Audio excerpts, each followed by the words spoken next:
for a brief history of slavery. Here's the first thing you need to know. Slavery was not invented by white people.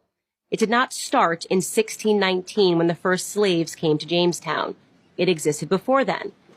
It did not start in 1492 when Columbus discovered the New World. In fact, when the intrepid explorer landed in the Bahamas, the native Taino tribe hoped that he would help them defeat their aggressive neighbors, the Caribs.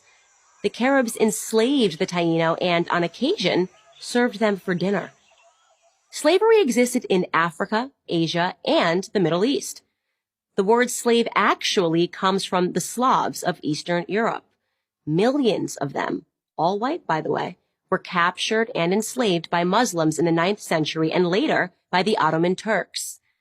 Slavery existed when the Roman Empire controlled the Mediterranean and most of Europe from the 1st through the 5th centuries.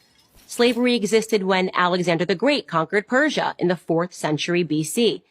It was so common that Aristotle simply considered it natural. The slave-master model was just how the world operated in the great philosopher's day. Slavery existed during the time of the ancient Egyptians 5,000 years ago.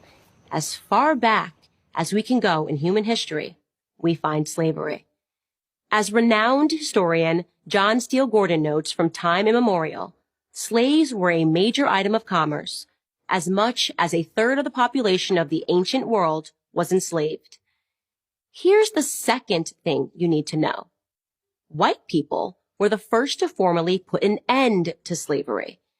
In 1833, Britain was the first country in the history of the world to pass a Slavery Abolition Act. They were quickly followed by France, who in 1848 abolished slavery in her many colonies. Then, of course, came the 13th Amendment in the United States Constitution. After centuries of human slavery, white men led the world in putting an end to the abhorrent practice. That includes the 300,000 Union soldiers, overwhelmingly white, who died during the Civil War. Now, am I saying that this makes white people better than anyone else? Of course not. My purpose here is to simply tell the truth, and the truth is that human history is complicated. No one, regardless of skin color, stands guiltless. Yet today we are never told to consider the murderous Persian Empire or the cannibalism of indigenous tribes of North and South America or the heinous actions under the imperialistic Muslim, Chinese, Mongol, or Japanese empires, to name just a few. Instead, we're told that slavery is a white phenomenon. And like all persistent lies, this lie spawns a bunch of other lies. On social media, I come across extraordinary depictions about how Africans lived like pharaohs before Europeans came and laid waste to their paradise. I wish any of this were true, but it's not. It's a fantasy.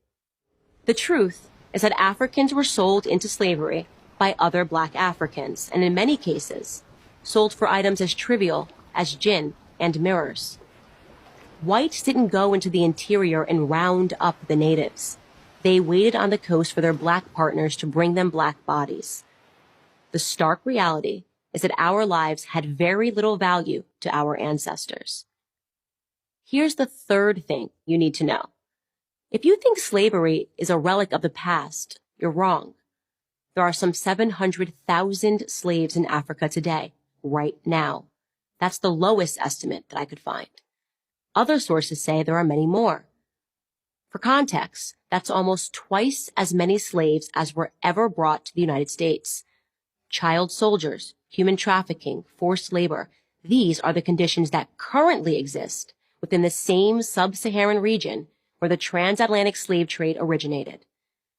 African bodies are being sold today like they were sold then, and no, they are not being purchased by any country of white men. In fact, slavery, by any traditional definition, is exclusively practiced today within non-white countries. But we hear almost nothing about that. Just like we hear nothing about how slavery was universal until good people in Europe and America ended it 2 centuries ago. Why? Because our so-called leaders, black and white, wouldn't profit from it. Black victimhood is nothing if not profitable. It elects politicians and funds racial grievance groups. And if Black Americans began to view themselves as partners in the American dream, if we embraced the patriotic spirit that holds all men are created equal, the patriotic spirit that is our real heritage, then the race hustlers would soon be out of business. And who wants that? I'm Candace Owens, author of Blackout,